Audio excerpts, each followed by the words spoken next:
Jeffrey Tubin. And we're live. Hi, everybody. Welcome to What You Need to Know. I am Sybil Wilkes, and the man who's wearing no pants is my friend, the entertainment and pop culture host, Jawn Murray.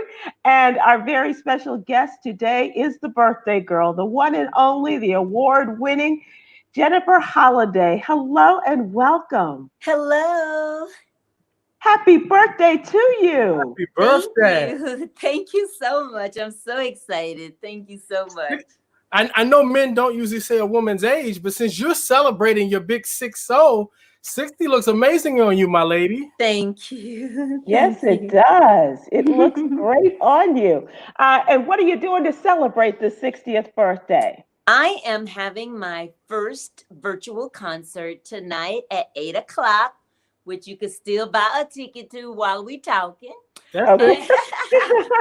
And it's also going to a portion of the proceeds are going to benefit the AIDS Healthcare Foundation, the Black Leadership AIDS Crisis Coalition, and the Healthy Housing Foundation.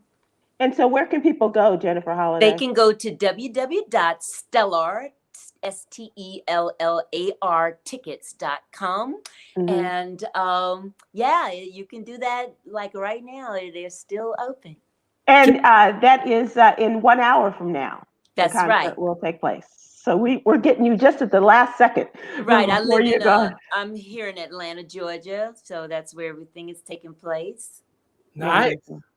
Can you tell us about the concert, Jennifer? What can we expect? Yes. Well, of course, you can expect Dream Girls because I am Telling you. that was good.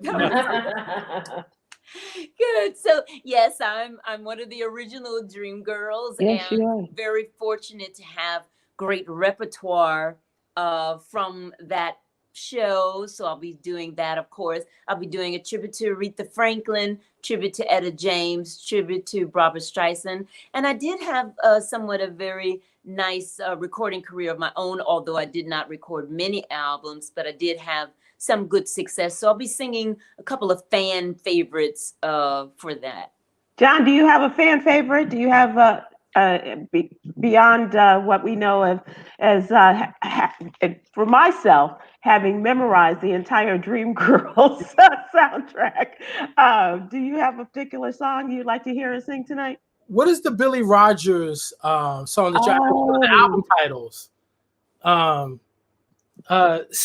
Say what was your second album? Say You Love Me. Say You Love Me. Say That's You Love one of my Me. favorites. Right. And let me say this about Jennifer. I was reminding her of this. We had a private conversation recently. You know, Jennifer really set the benchmark for artists with a versatile career, because she was the first artist that we saw leave the Broadway stage, go and record several R&B albums.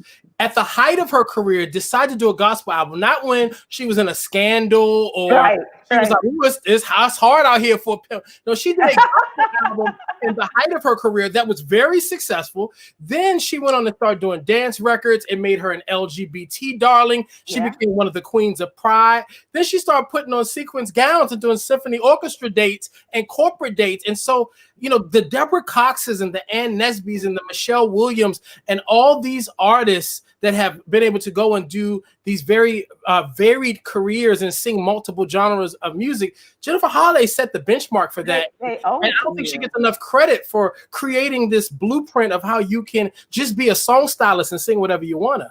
Thank you. Thank you so much. So Jennifer Holliday, you started, if I'm not mistaken, you were a teenager when you got your first Broadway role. Is that right? Yes. Also a teenager in Dreamgirls too. Yeah. Okay. Yeah. Dreamgirls will be 40 years old next year. So, wow. Yeah. So So I started in Your Arms Too Short to Box with God at 18, and while I was working in Your Arms Too Short to Box with God, I also was working on Dreamgirls. So did Dreamgirls in the daytime from 10 to 6, and did Box with God at night from 8 to 11. Eight shows a week. But let me ask you, were the checks good then too? Broadway pays differently. Yeah. It's somewhat better now, but Broadway pays differently. It's not like television or movies where you get those residuals and things like that. Right. So you're working by day, working by night, and you go on to start Dreamgirls. You were the original cast, and you worked that for 4 years. Yes, I did. I became a young lady and then almost a young woman in Dreamgirls. So turned every birthday, 19, 20, all the way to 25 in Dreamgirls. And during that time, and talking about how the AIDS organizations are going to benefit from your concert tonight, this was at a time as the whole AIDS crisis was beginning and taking over, and especially in that area of Broadway, right? Yes, it was. And you can imagine just as a human being person, to see people die from something that we don't even know what it was. They didn't even know what it was. It was just called the gay white man's disease at that time. And then to have your coworkers just leaving you. I mean, every 15 minutes they were calling us and telling us that someone else had died. So it devastated Broadway. It also took the lives of most of the male chorus men of Dreamgirls, as well as the creative team of Dreamgirls, Michael Peters, and Tom Ian and Teddy Azar, and just a long list. So it was quite a devastating time. So this has been something that's been just played a part in and you're giving back and being involved in these organizations for the better part of your life. That's very special and commendable. Thank you. Thank you. Jennifer, I saw that David Foster has a fairly new documentary that's on Netflix. A lot of people were watching it while being home, sheltered in during the pandemic. And in it, he talks about recording And I Am Telling You with you, how you came in and how the version that we all hear on the radio and everybody is singing in talent shows, and that it's a signature version of the song. You walked in, you did that in one take, and he was like, wow, that's a great reference. Let's do it again. And you said Jennifer Holliday only sings that song one time a night. Do you remember that time in life, and do you remember that experience? I do remember that experience. Didn't quite go like that, but he did tell the truth in the sense that I was not going to sing it again. I only sang it once. But and they forgot to hit record. Huh? And they forgot to hit record. No, they got it. Oh, okay.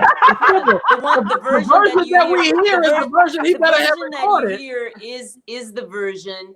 And I think, though, for David, he's always been a perfectionist. So he just likes people to do lots of takes. Some producers are like that. They want you to do it over and over again. And, but at this particular point, I had been doing it 8 shows a week already. And I felt that I wanted it to be authentic. I didn't want to keep retaking it. I was like, what would that do? And I also, unbeknownst to him, was not really trying to do any recording at that time. At this point, I just had turned 21 and had not really aspired to be a recording artist. I was trying to take in one thing at a time. Right now I was dealing just with Broadway. So maybe if I was kind of wanting to do more records, I would have said, oh, well, what you want me to do? What you want? But it was kind of like, honey, I got to go to work. So what do you want? You're like, let's get this done, partner, and on to the next, because I got to go to work. I got to go to work. So many people have done covers and remakes of this song. I mean, countless, too many to name. Is there one that you have enjoyed? Is there somebody's reinterpretation of And I Am Telling You that is particularly, you're fond of?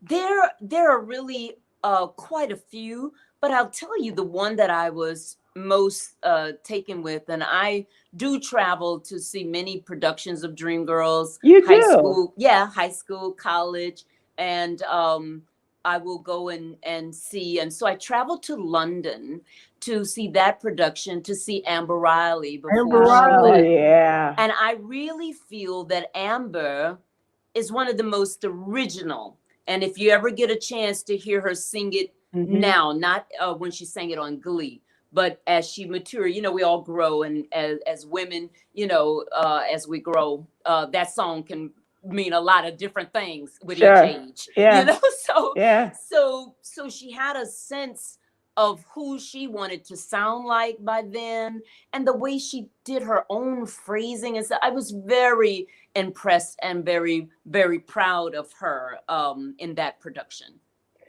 One of the renditions of your song that I saw you watch was Good Morning America's midday show, I think it was. And there was a little girl, she was like 6 or 7 years old, and sang this incredible version. And you were so loving and Oh. so encouraging to her. And I'm just wondering what that feeling is like when they take your song and give their own, well, 7-year-old interpretation of this song. But what is that like? What's that feeling like? Yeah, and I've even had them as young as 5 years old, you know, attempt to just process the song, because I mean, how can a child process a love song that has so much pain in it, but it's something about it that draws them to it. So I understand that.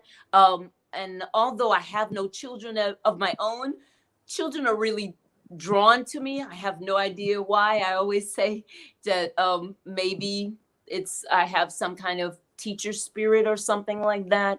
And so they're comfortable with me, and they're able to want to learn. I'm able to tell them. So, and they learn very quickly, the same way I did American Idol with Jessica Sanchez there. They had called me in because she kept landing in the lower bottom all the time. And her parents wanted to know, you know, could I help to see what she was doing wrong? So I had already been watching, so I knew exactly what the problem was. So I went there and spent time with her, and she did not win, not because she did not sing well, but because she was female. A male won, and at that time American Idol was totally inundated with young girls. You know, so they loved the little boys. So a teenage boy won, and Jessica came in second. Wow. We are talking to the acclaimed, the world-renowned singer and actress, Jennifer Holliday. Today is her birthday.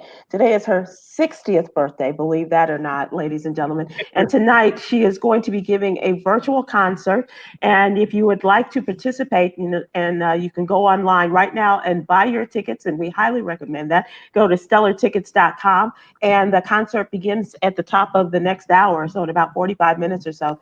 She will be going on stage, and being the professional she is, I'm sure it's going to start right on time. And so you don't want to be late from that. And we will release you from this show so that you can go and watch her as well. We have people who are watching us, Ms. Holliday, and asking questions of you. Our friend Michael Stallworth wants to know, did Michael Jackson write a song for you in the 80s? Yes, he did. Michael was a very good friend of mine. He loved theater, and he loved Broadway. And so he wanted to do something different for me, though, than theater. So even though I had a big voice, I've always had a softer speaking voice. So he thought he would tap into that. So he wrote a lovely a song called You're the One for Me, a love song that a lot of people sing at their weddings still today. Yeah. Who else have you worked with that you really particularly enjoyed? I understand the David Foster experience and the Michael Jackson writing your song, and of course, you know, all of your work on Broadway. Who have you worked with that you really enjoyed, or who have you not worked with yet that you want to? I was very fortunate to work with a lot of people. Now, I've never done like a duet or done many performances with other artists, but I was very close with Luther Vandross. So back in the day, I remember that. So back in the day, Luther Vandross still did background sessions and commercials, even though he was a star. So he often called on a lot of us to also do that. So in that, we, would meet lots of big stars. You know, first time I met Janet Jackson, she was doing a Mountain Dew commercial, and Luther arranged all the background and had an all-star background cast behind her for just a Mountain Dew commercial. So I've always gotten a chance to meet lots of people. I've worked with many people. I've Foreigner. The song "I Want to Know What Love Is." That's me singing the background as well as doing the riffs. Oh, I heard that. Yeah. Hey, Jennifer, before you jump up, I have to ask you about the late Congressman John Lewis. Oh my God, yes, John, thank you. So many people were reminded of your brilliance seeing you sing at his homegoing celebration, and we know that he had a hand in planning his own homegoing. What's it like to have somebody with his legacy say, "On my way to heaven, I need you to sing me on"? Awesome. Well, Congressman Lewis was a dear friend, and his family. I also sang for his wife's funeral, his beloved wife Lillian, and I just felt that it was my responsibility to hand him over to his beloved Lillian, you know, as he take his place by her side, and as they, you know, go there and join together in heaven, because we only think of him as this great man who has, you know, fought for us and everything. We forget that he's also just a man with a family, a wife, children, and grandchildren, and that, you know, that sort of thing. It was an amazing rendition of "Take My Hand, Precious Lord," and I remember sitting in my bedroom and sitting on the floor watching this, and just being so captivated as always by you. But this was especially a powerful time for me in the loss of Congressman Lewis. But your arrangement and your as I said, your rendition of it was just so life stirring and life affirming. It really was. Jennifer, that means you made her catch the Holy Ghost. But on the other side of that, Jennifer Holliday, you also, and this is for you, John, you have also performed the national anthem before WWE fights.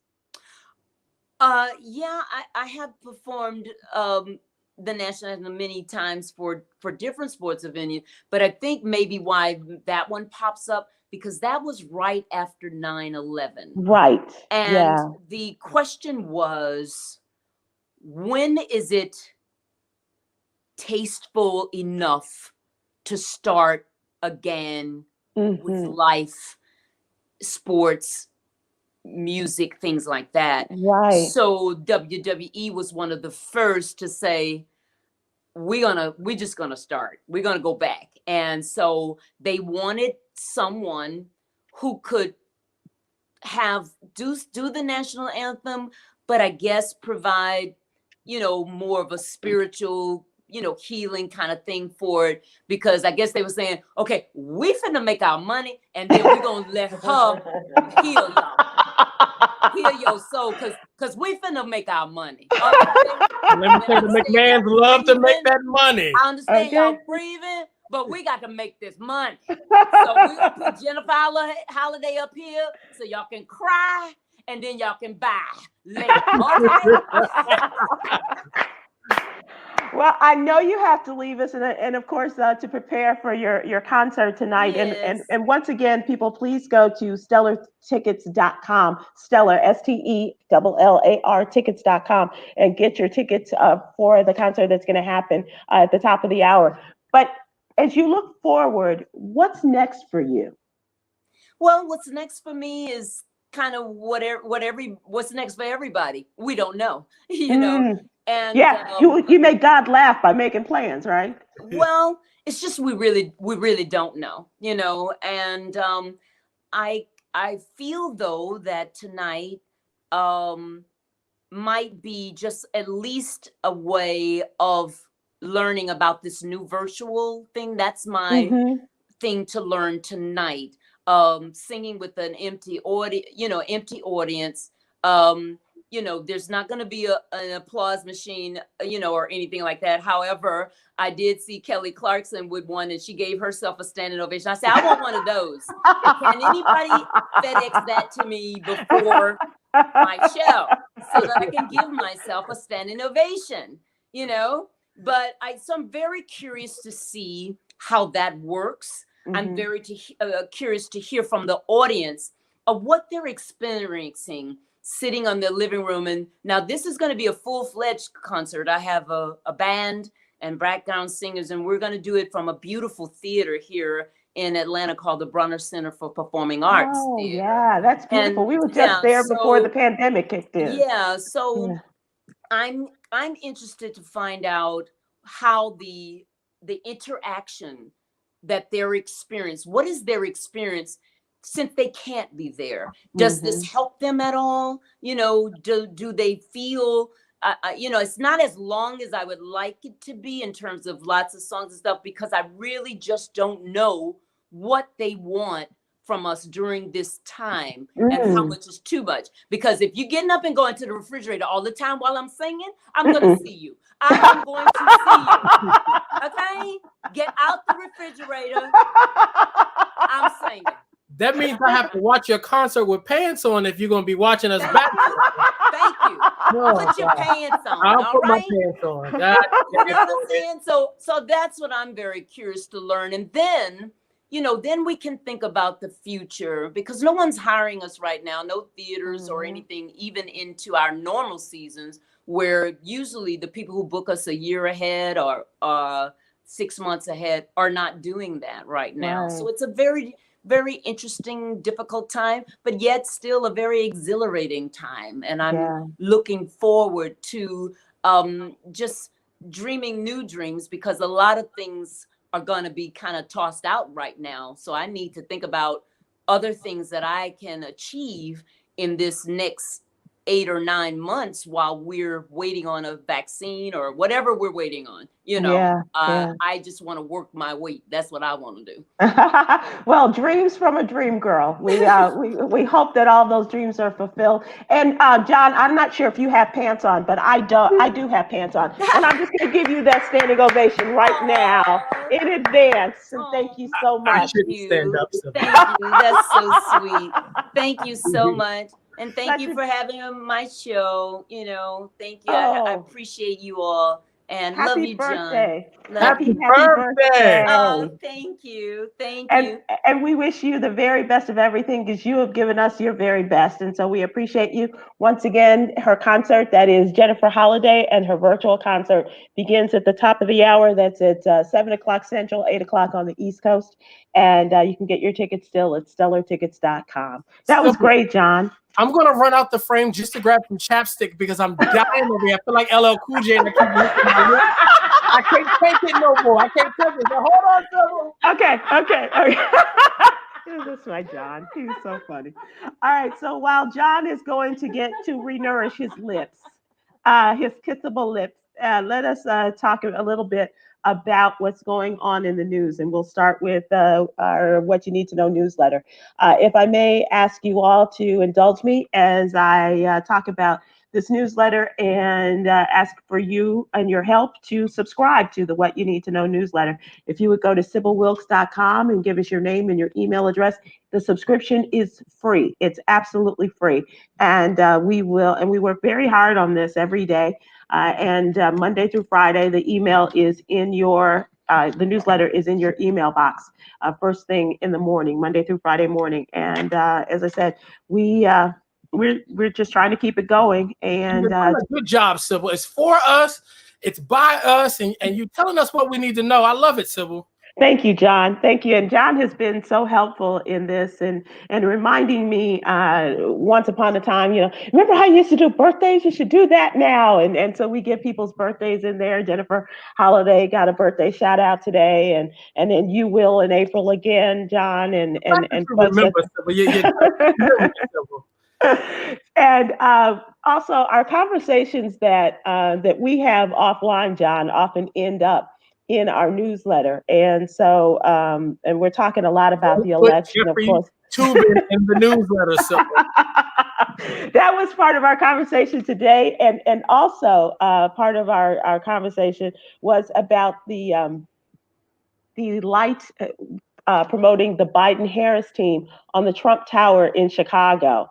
That is in the newsletter, and this is just such a crazy time, John. We are now 2 weeks from tomorrow is November 3rd. That is the last day you can possibly vote, the very last day. You can't go the 4th. It has to be by November 3rd. And 27 million ballots plus have already been cast. Can you believe that? Yep. Before I got on with you today, Sybil, I call people know me from the DC area, but I live outside of the city in Virginia. So I drove my mother. We went out to our the county registrar's office. We put our ballots, our absentee ballots, in the box outside the registrar. I sat on the phone for 50 minutes before we got on today, and they validated our ballots. They told us they were there, and they had been checked off since October the 6th. So I'm counted for, Sybil. I feel like I'm doing my part. Good. And every vote counts. A lot of folks are saying that Joe Biden and Kamala Harris are doing so well in the polls, and they're not letting them stop them. No. They have to, because a lot of folks assumed that Hillary was going to win. And even with the craziness of these last 4 years, we know that is not reliable. Listen, these are cheaters and thieves, Sybil. And the only way you can beat somebody who doesn't play fair is to overwhelm the system with votes. So Yep. If this was a after hour show, I'd say F the polls. I don't believe in the polls. Take them polls and shove them up a pole. Just vote. Listen, if you need health care, if you need food stamps, if you need relief packages, if you just need anything, you're not going to get it with Trump. Vote. Yeah, and vote like your lives depend upon it, like our lives depend on it, and they do. Your own for JJ vote.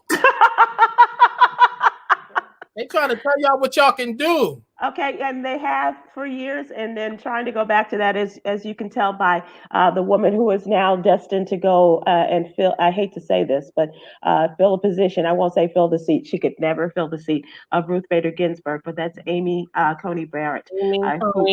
Why does she talk like this? Oh my God, John. I mean, what does that mean? I don't know if I can answer that. You can't answer anything. Liar.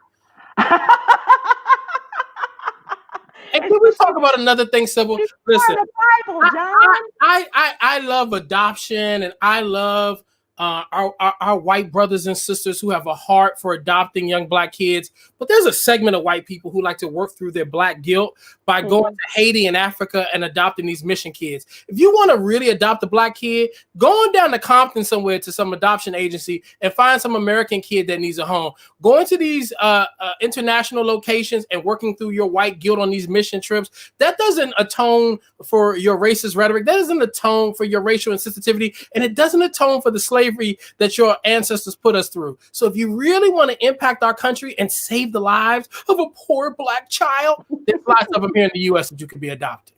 John, you sound like a commercial, and we should put that on somewhere and put that up. Me and Sally Struthers. Trust and believe that there are some children in South Bend, Indiana, could use that parenthood, and to hear her talk about after the George Floyd video was released, or seeing it live on television, and how her husband and the boys were out camping, and she was there with her daughter, and how they cried, and every time they're trying to get something from her. What about racism? What about what your children will face? And they were pulling, and they weren't getting anything from this woman. And this is answer any of them questions, Sybil. And listen, they say warning comes before destruction. That's the Bible. She's Catholic. They're evangelical. So let me talk their language. Ruth Bader Ginsburg sent y'all 2 flies and the coronavirus. If that ain't enough warning, whatever y'all doing, you hit it down a very dangerous path. The next thing is going to be lightning. A pestilence rolling down the street. But if them flies and the coronavirus wasn't enough of a wake-up call, you're going to get the one that Paul Mooney used to talk about, and that's the wake-up call you don't want to have to face. Okay. And nobody should want to, but they're not gonna listen. They're not gonna listen. Flies gonna keep coming, Sybil. Flies gonna keep coming. And apparently they're not scared. They're not scared at all. These flies. I don't care if they come in the form of Jim Carrey or whoever. But John, are you paying attention? I'm not sure about in the state of Virginia, but a lot of attention is being paid to those states where high-ranking and long-term senators are up for re-election, and a lot of effort is going into doing away with them. Not only like South Carolina, where Jamie Harrison is putting up a big fight against Lindsey Graham, not only in Kentucky, where the Senate Majority Leader Mitch McConnell is fighting. Satan's son, Mitch McConnell. Amy McGrath, right. But Georgia is interesting because they have 2 Senate races that are in the process of taking place. The elections ending next November 3rd. So this is one in which this is really interesting. Okay, so Isaacson was the senator from Georgia. He resigned effective December 31st of 2019. And in order to fill his seat, the Republican governor put Kelly Loeffler, who applied for the job, put her in there. She's a businesswoman. She's one of the co-owners of the Atlanta Dream women's basketball team and a number of other businesses. She doesn't believe that Black Lives Matter. She has no concept about what this means. And despite what her players are doing, and I love the fight that her players put up to make her recognize about this. So she is running for this seat along with 20 other people. They did not have a primary for this.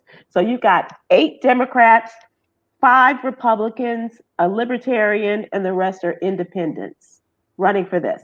And speaking of Atlanta and the Reverend Raphael Warnock of Ebenezer Church, where we saw him during the John Lewis. Where Jennifer Holliday sang. It's all exactly. Together. Yep, it all comes back together, right. So he is leading in the polls right now.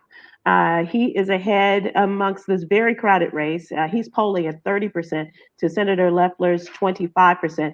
And then this other congressman who was just a pain in the you-know-what during the impeachment hearings, where he was just tripping all over himself against the Democrats. And he is a Republican congressman. His name is Doug Collins, and he's in 3rd place. So all of them are running. They're amongst 3 of the 21 people who are running. And if a person does not get the majority of the votes on the 3rd, by the 3rd, then they will have a runoff between the top 2 vote getters. But right now, Raphael Warnock actually, got that Senate seat. The pastor of John Lewis, the pastor of Martin Luther King's church. Yes. And blackity black. And able to be, that's the type of leadership they need right now. Yeah, and John, it's so critical when you think about the history of a Black man representing the state of Georgia. Yes. A Black man, a Black Democrat representing the state of South Carolina. Absolutely. Women possibly representing the state of Kentucky, Texas.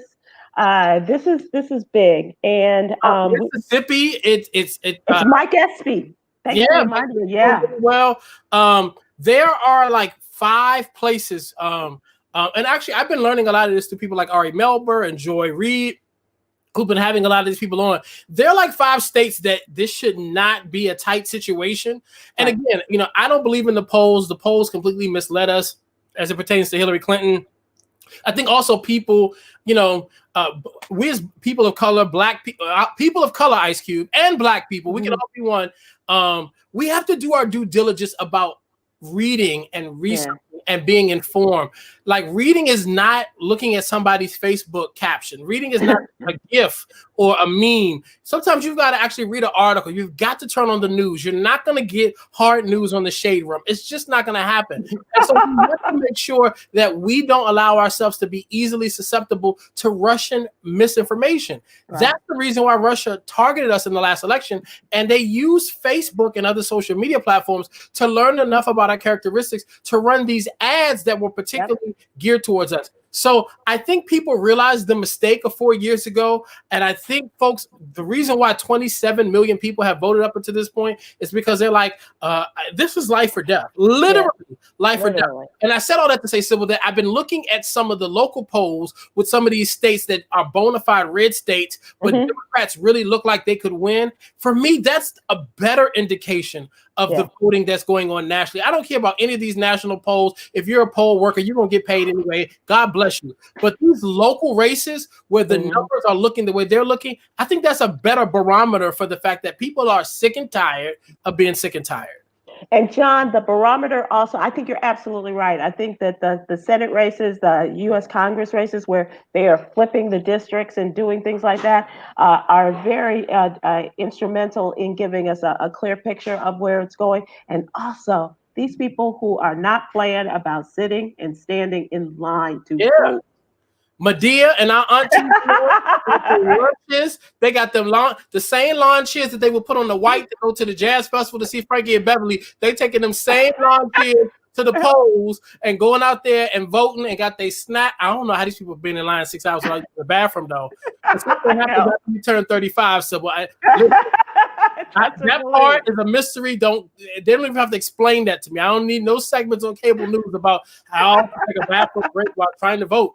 But I'm just glad that people are doing it. They're going the distance, and our democracy, our humanity, and literally our life and death really depends. Because the reality is that more than 220,000 people in this country are dead from coronavirus, and it did not have to be the case. There are so many nations in this in our world that are led by female leadership, where that believed in science and took this thing seriously, and they have had minimal cases of coronavirus. Look at New Zealand and countries like that, or continents, and just amazing. And none of their leaders got it. But this nut job knew it was serious, politicized it, played with it, got it, went on joy rides with this is the Twilight Zone. I've never liked horror movies, so I need this one to end. Yeah, I'm with you, John. And I refuse to have any possibility of anything else other than a Biden-Harris win. I can't have it in my sphere. I can't have it in my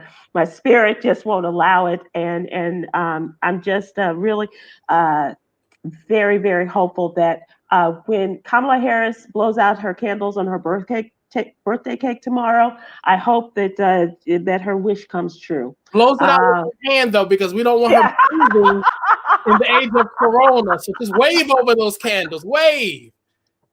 Just pretend like you're blowing and just But one of the speaking of Kamala Harris, this is what I was going to tell you about this second joker, who is a current U.S. Senator. His name is David Perdue, no relation to the chicken people, by the way. And the chicken people want you to know that.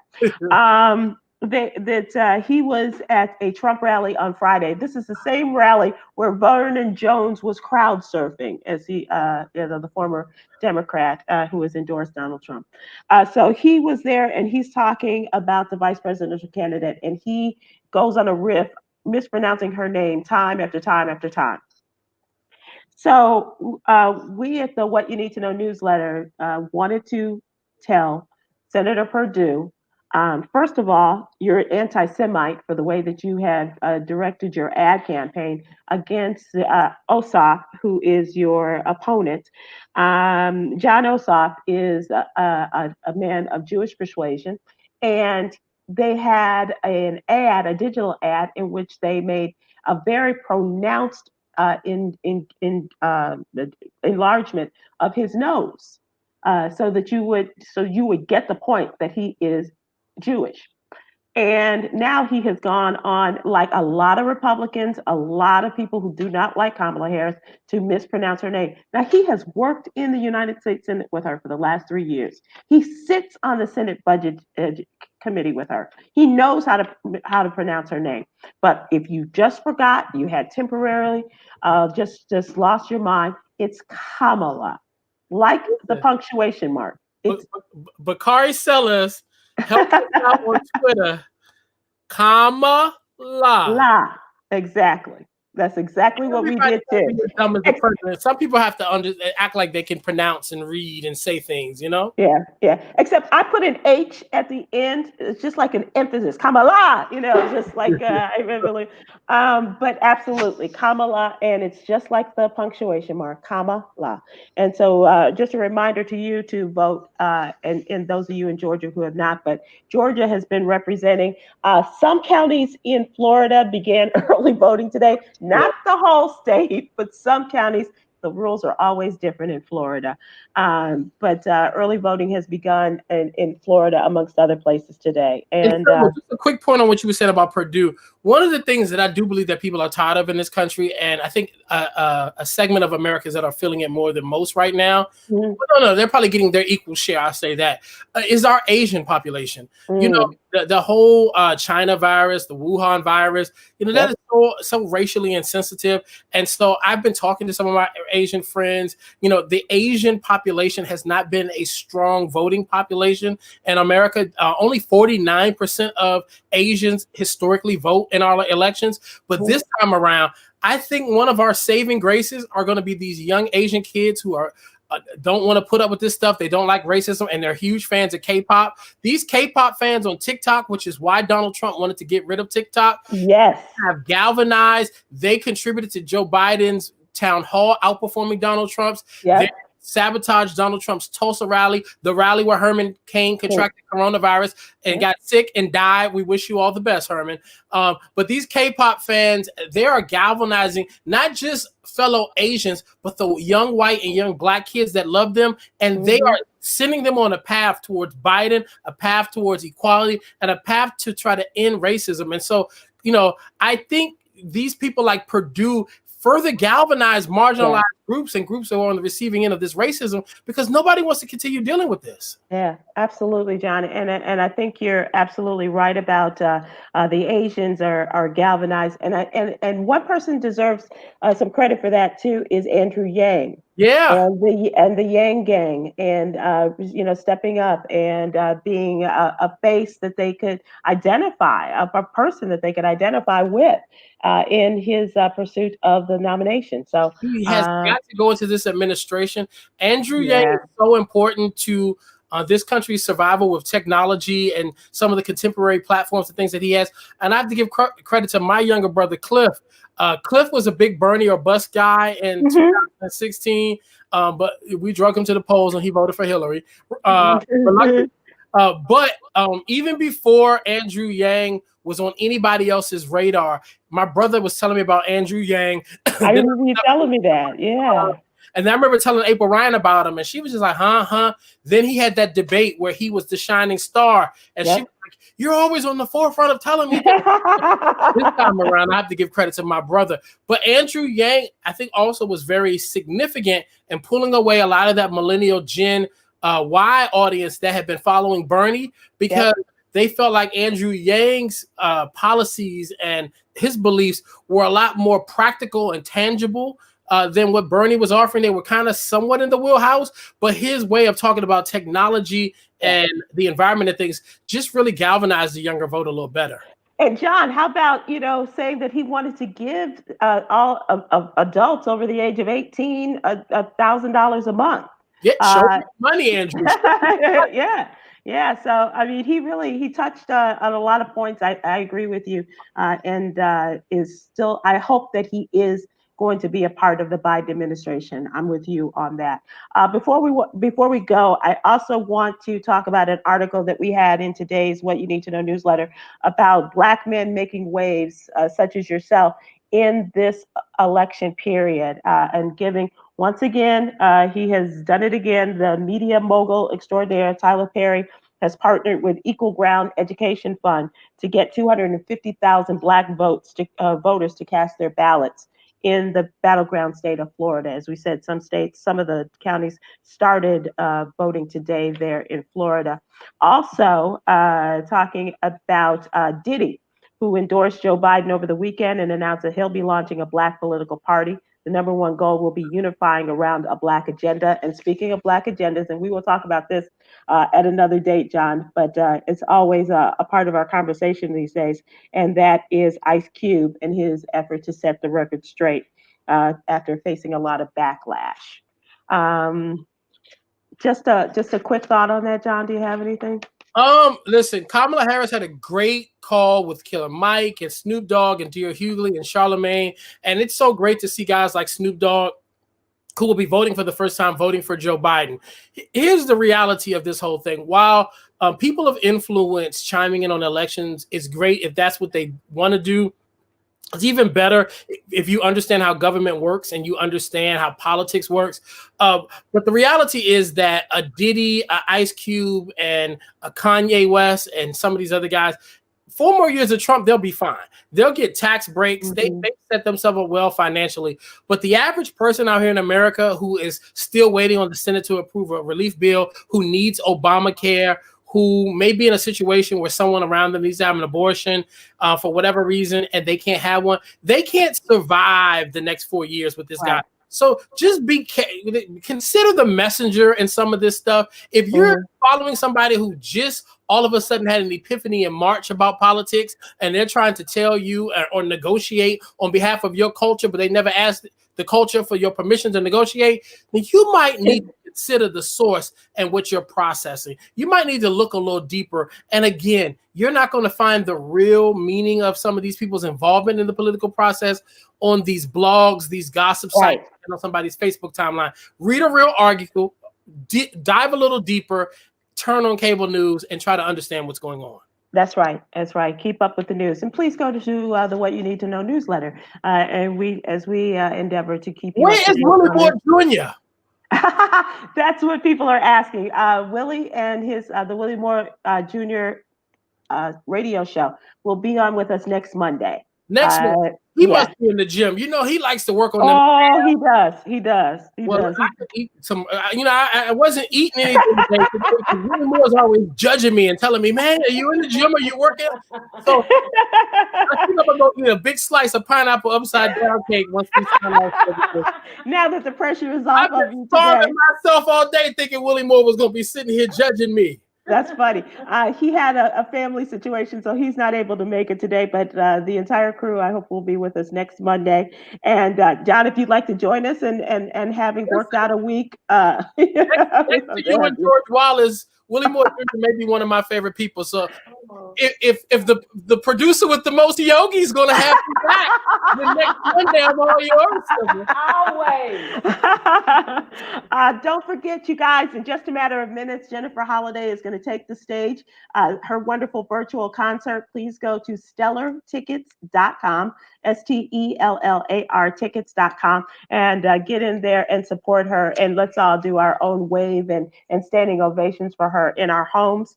As I mentioned, Willie Moore Jr. next Monday, and hopefully John will be with us tomorrow. We will continue our series with the wonderful women of Sisters United for Reform. Our 4-part panel discussion series continues tomorrow, talking about police reform, combating systemic racism. And we will also have another birthday girl, Dr. Janetta Cole, will be here. She is, of course, the president of the National Council of Negro Women, the national chair and president. Cornisha McGill Brown, the national president of Jack and Jill Incorporated, of America Incorporated, and Valerie Hollingsworth Baker, the international president of Zeta Phi Beta. We've had a wonderful opportunity to talk to these women the last 2 weeks, and we will have tomorrow, and then next Tuesday we'll round out the series. But tomorrow we're going to be talking about police reform and combating systemic racism, which not sure that Amy Coney Barrett feels that there is systemic racism or not. Not sure from her answer. But no, Sybil, tomorrow sounds like it's going to be a great night of like Black girl magic. Yeah, once again, yes. And John, I'm thinking that's Thursday, a reminder. I might be calling on you because we will have the last presidential debate will be this Thursday. Not on a Tuesday or a Wednesday. So breaking news, talk about that. We're going to be debating in a WWE ring. Yeah. Slobber knocker. You are a delight, my friend. Thank you so much. Everybody, thank you for joining us. Thanks to the wonderful birthday girl, Jennifer Holliday. And John, thanks for bringing that to us, as well as you all being with us today. We hope that you see you tomorrow. Don't forget, be safe. If you can, vote early and wash your hands, wear your mask, and we will see you tomorrow. Thanks, everybody. All right.